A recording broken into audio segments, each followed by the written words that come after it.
It's strange how life can shift so suddenly. One minute, everything feels in order, familiar, like the world you've worked so hard to create is exactly where it should be. The next minute, you realize you're fighting a battle you never expected, one with the people you've loved and cared for your whole life. My name is Margaret, and if you had asked me years ago, I would have told you that I had the perfect family. I had a husband I loved, 3 children I adored, and a house that was built on a foundation of hard work and dreams.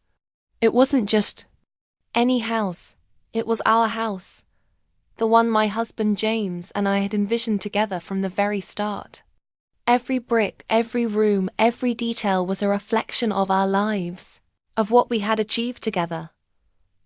But as time went on, things began to change in ways I didn't expect. Our children grew up as they do.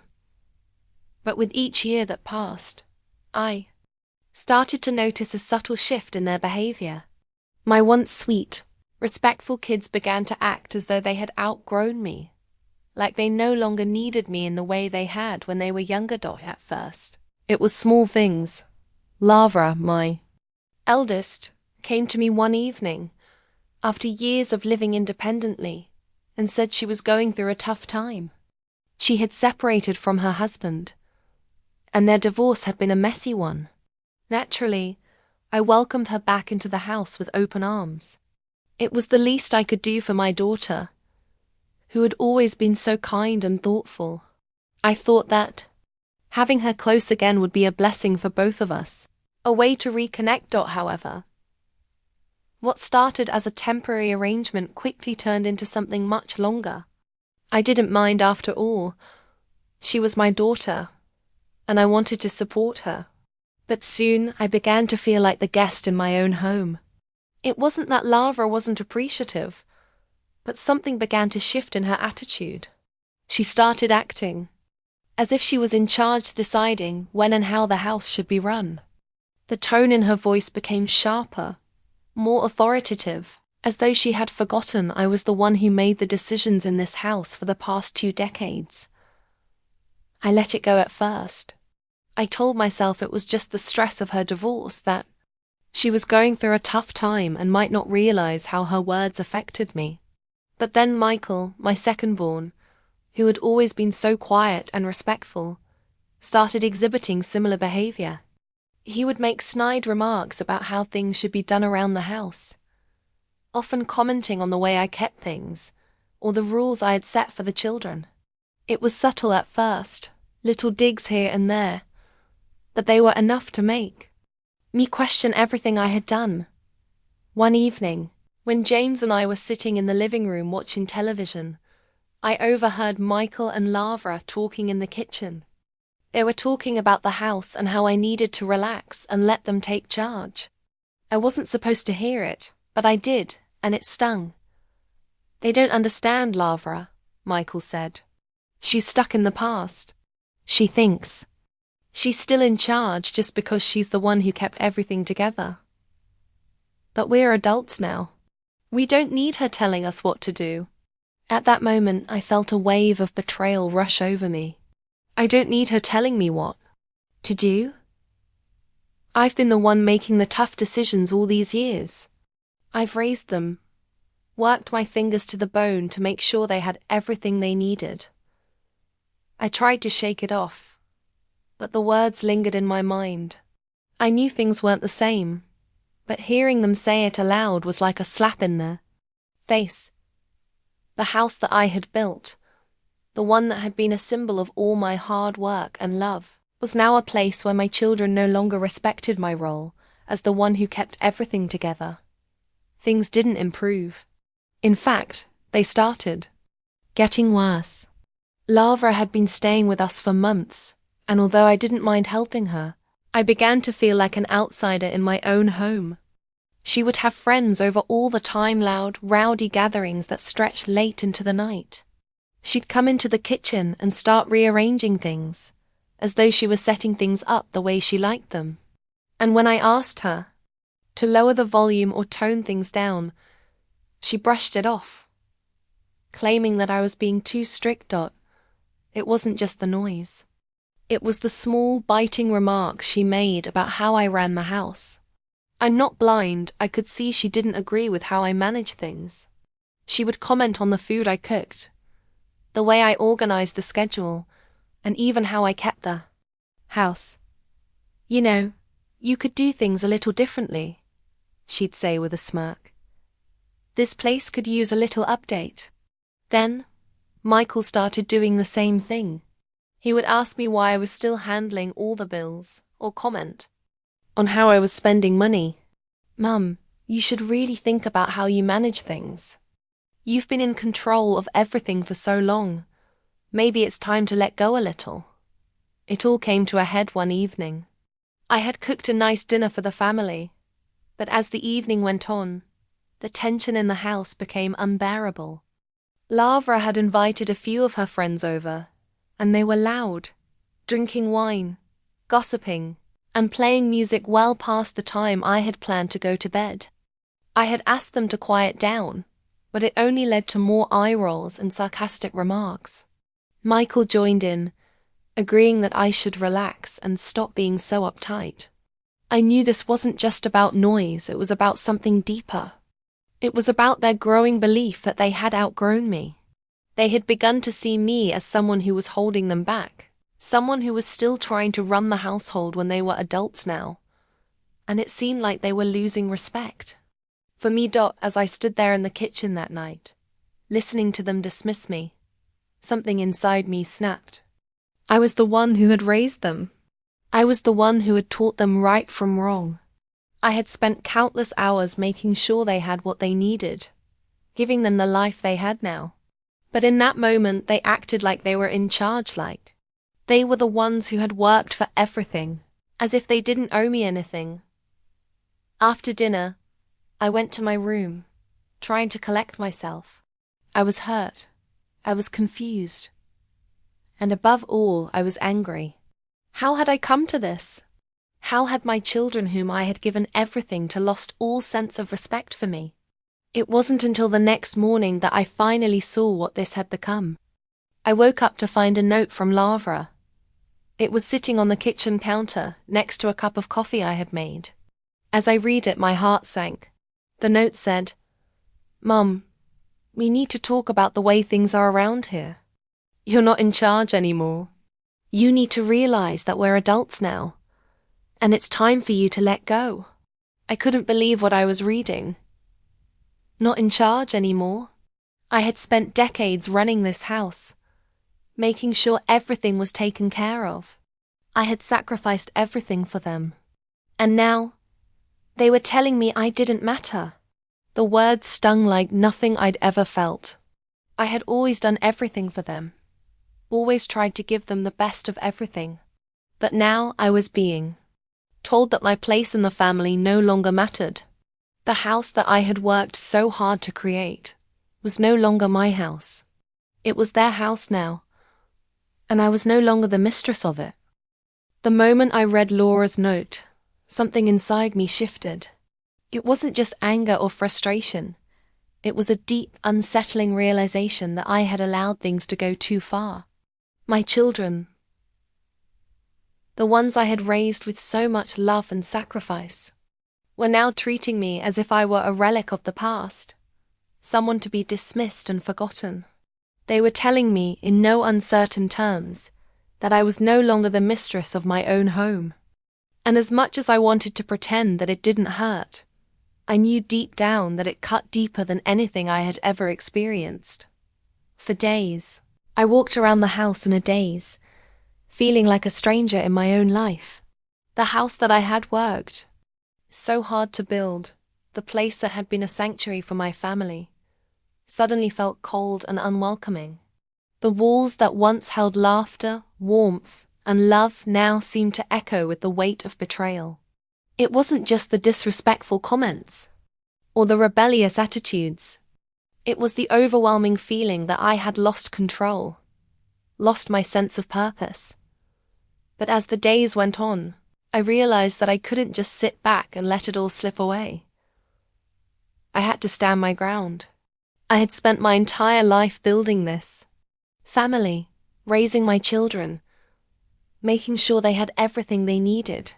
And now, it seemed like they were trying to take it all from me. I wasn't going to let that happen. I had to find my voice again, and I had to remind them that, despite everything, this was still my house and I would be respected as the woman who had made it everything it was. The first step was accepting that I was no longer the person they wanted me to be. I had always been the one who held everything together, the one who made the rules and kept the peace. But now, it was clear that my children saw me as someone who was stuck in the past, someone who couldn't let go. I had to face the fact that they had grown up, and I needed to adjust to that reality. But that didn't mean I had to lose my sense of self. I was still their mother. I had still given them everything. I had my time, my love, my energy, and I wasn't going to let them dictate how I ran my home. If they wanted respect, they would have to earn it just like I had done. I decided that I needed to have a conversation with them. A real conversation. It wasn't going to be easy, but I knew it had to happen. I needed to make them understand that I was not the enemy, and I wasn't just going to step aside and let them take over. I had to remind them that this was my house, and I had a right to make decisions too. That night, I called a family meeting. I wasn't sure how they would react, but I wasn't going to let fear stop me. As I waited for them to gather in the living room, my hands trembled. I could feel the tension in the air, the unspoken animosity that had been brewing between us. It wasn't just about the house anymore. It was about respect. It was about reclaiming my authority. When they all sat down, I could see the reluctance in their eyes. They weren't looking at me the way they once had, as if I had all the answers. Now, they were looking at me like I was someone they no longer had to listen to. "Okay, everyone," I began, my voice steady but firm. "We need to talk about what's been going on in this house. I've tried to be patient, to let things slide, but it's gone on long enough.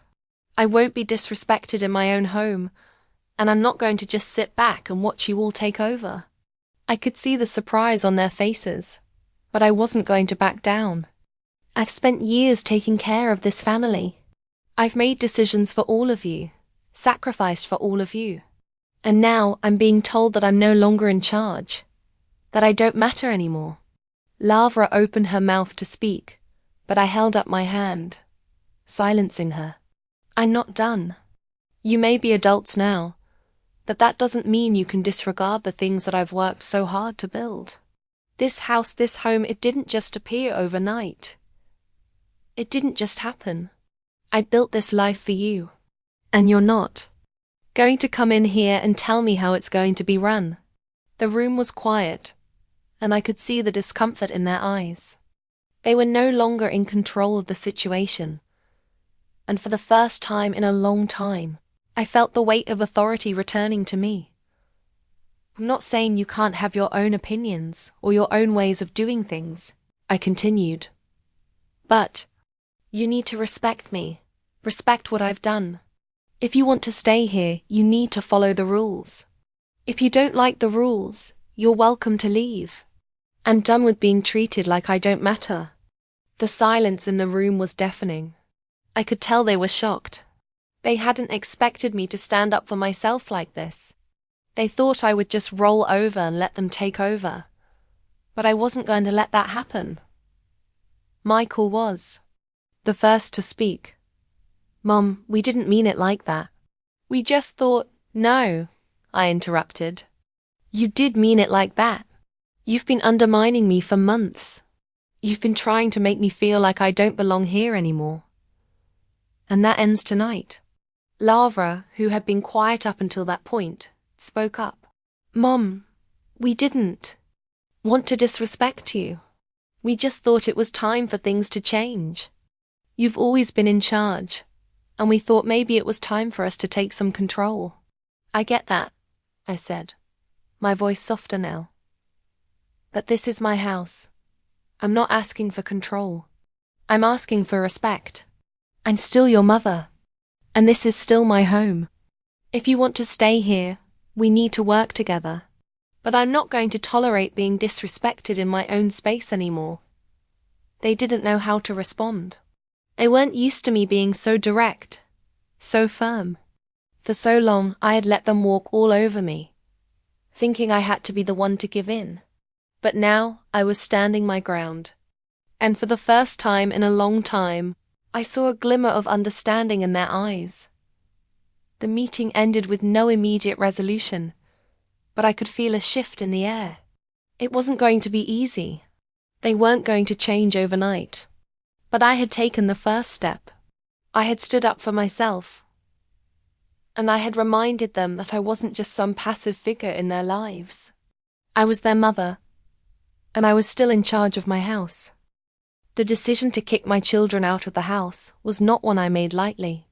It was the culmination of months, maybe even years, of tension, disrespect, and slowly building resentment. The house that I had worked so hard to build, the one that I had created with my own 2 hands, had become a battlefield. I had done everything for them, everything, and yet it felt like my children had forgotten who I was. They had forgotten the sacrifices I made, the sleepless nights, the years spent building their futures. They had forgotten the role I played in every single success they had. But most importantly, they had forgotten what it meant to respect me, not as a mother who would just give them everything they wanted, but as a woman who had earned her place and had every right to live in her own home with dignity. The family meeting had been a turning point, but even after it, things didn't improve the way I had hoped. Lavra, Michael, and Emma, though quiet for a while, seemed to think that the rules I had set were just suggestions. They didn't truly respect the boundaries I had drawn. They would keep pushing my limits, testing my resolve, thinking that maybe I would give in again like I had done in the past. But I wasn't going to give in this time. I had learned my lesson the hard way, and now I was done. I wasn't afraid to make the hard choice, even though it meant that I was facing the possibility of my children hating me. The hardest part of being a parent, I realized, is that sometimes you have to make decisions that aren't popular. Decisions that your children won't understand at the time. But in the end, it's your responsibility to teach them how to respect themselves and others, and sometimes that means showing them the consequences of their actions. The day I decided it was time to kick them out was like any other.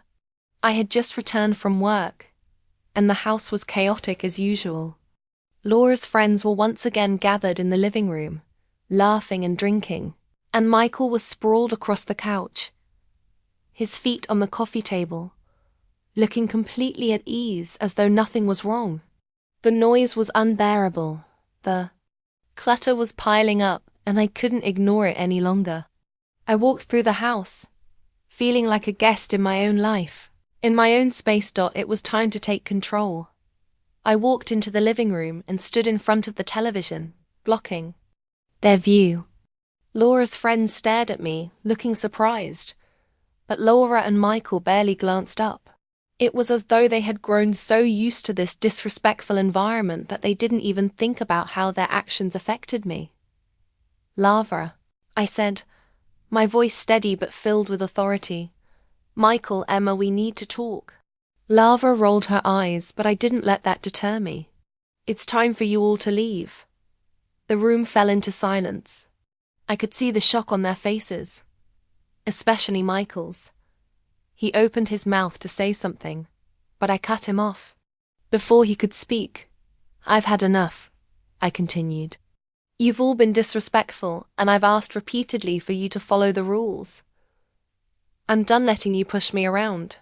If you don't like the way I run this house, then it's time for you to find somewhere else to live. Lavra was the first to react. What? You're kicking us out? She asked, her voice incredulous.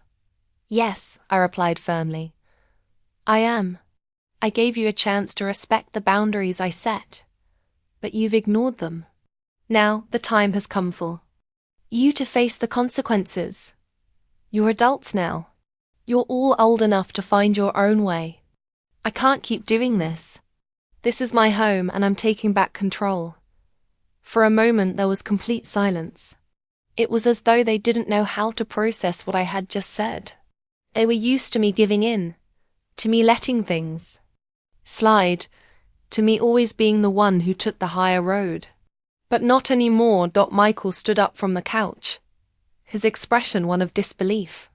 Mum, this is crazy. We're your family. You can't just kick us out like that. I can, I replied, standing taller now, my voice unwavering. I've spent years running this household, making sure everyone was taken care of. And I won't let any of you treat me like I'm nothing. You want to be adults? Then you can figure it out on your own. The tension in the room was suffocating. I could see the hurt in their eyes, but there was also a realization settling in. They had crossed a line, and now they were facing the consequences of their actions. Laura opened her mouth to argue, but I held up my hand, silencing her. I've given you enough chances. I've asked for respect and you've ignored it. Now it's time for you to leave. The tears in Laura's eyes were not from sorrow but from frustration. She was angry, but she wasn't going to change my mind. She knew this was happening, just as much as I knew it had to. We're not leaving, Michael said, his tone defiant. You can't just throw us out. We don't have anywhere to go. I paused for a moment, letting the silence hang in the air. You can figure it out. I've supported you all long enough, and I can't keep enabling this behavior. It's time for you to grow up, Lavra. For all of you. And with that, they left. Slowly at first, but then they began to gather their things. I could hear them, muttering, probably cursing me under their breath. But I didn't care. It hurt. It was painful to see them walk out the door. But I knew it was the right decision. They needed to understand the consequences of their actions. They needed to know that I would no longer tolerate their disrespect.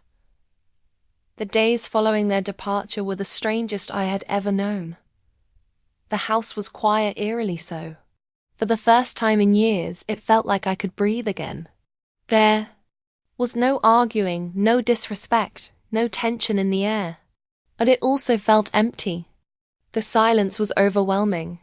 I spent the first couple of days in a daze, walking around the house, reflecting on what had happened. I questioned myself. Had I done the right thing? Could I have handled it differently? But deep down, I knew I had made the right choice. I had let them take advantage of me for too long, and I couldn't keep enabling that behavior. It wasn't long before I received a call from Lavra. Her voice was cold, but I could hear the frustration in her words. Mom, we need to talk, she said. We're sorry for how we treated you. We didn't realize how much we had hurt you. Can we come home? I sat there for a moment, contemplating her words.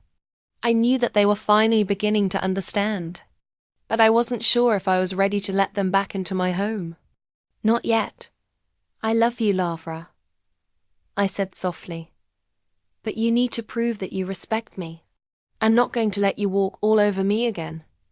If you want to come back, there will be conditions. Respect, accountability, and understanding of the boundaries. You'll have to earn your way back into this house, just like you had to earn your way into my heart. There was a long pause on the other end of the line.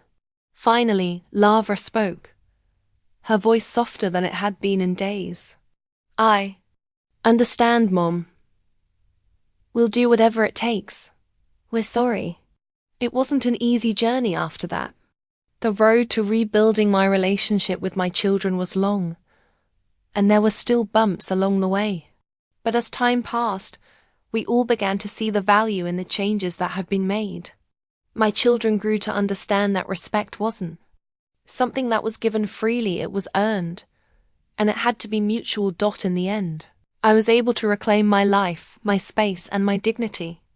And while it was one of the hardest things I've ever had to do, I knew that by making that tough choice, I was teaching my children an invaluable lesson. Sometimes, love isn't about always giving in. It's about standing your ground, setting boundaries, and showing them that respect is something that everyone must work to maintain. And now, I can honestly say that, though it was painful, I don't regret it. I stood up for myself, and in doing so, I stood up for the family I had built, for the legacy I had created, and that's something I will always be proud of.